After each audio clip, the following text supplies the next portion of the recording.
c'est la vie du cheikh.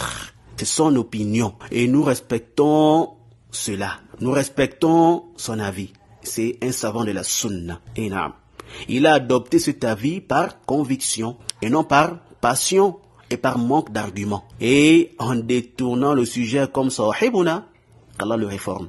Allah. Donc, je disais ici là, quand le cheikh Zayd al-Madkhali a dit dans ses propos, non, on ne refuse pas lorsque les gens des bid'ah te demandent de leur faire, n'est-ce pas, des sermons dans leur mosquée, ou que, n'est-ce pas, tu les exhortes, ou que tu effaces des séminaires ou des conférences.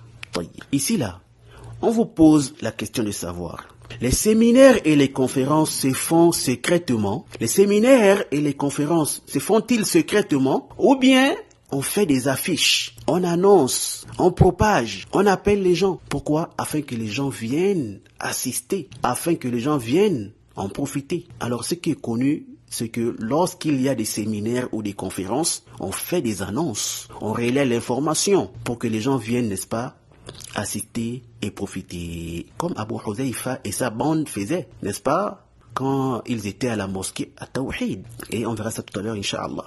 Les annonces qu'ils faisaient.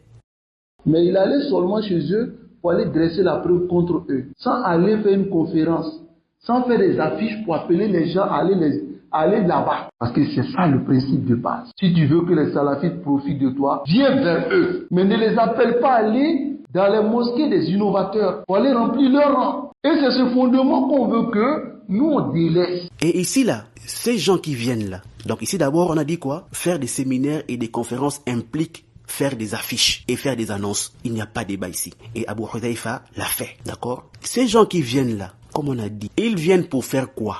Ils viennent pour écouter qui? Est-ce qu'ils viennent pour écouter les gens des bid'ah? Ou bien ils viennent pour écouter le prêcheur salafi qui est là-bas? Ils viennent, n'est-ce pas, pour écouter le prêcheur salafi qui a rempli les conditions en partant là-bas et qui sait qu'il part pour clarifier la vérité aux gens, pour appeler les gens à la sunna et renforcer le rang des gens de la sunna et non pour appeler à la bid'ah et non appeler vers les gens de l'innovation. Quand on appelle les gens à venir là-bas, c'est pourquoi? C'est pour cela. Et c'est pour cela que toi aussi tu appelais les gens à aller vers machin, à faire des conférences en faisant des affiches et appeler aussi les gens à partir là-bas, Masjid al-Tawhid. Alors, où est le problème, mon frère? Pourquoi tu veux nier tout ça aujourd'hui? Justement parce que tu t'accroches à cette parole-là et tu oublies, ou bien tu fais semblant d'oublier ça, ou bien tu veux tromper les gens. Donc, la position du Cheikh Suleiman, c'est sa position et non un ijma' pour que vous vous réjouissiez de cette manière. C'est clair ça?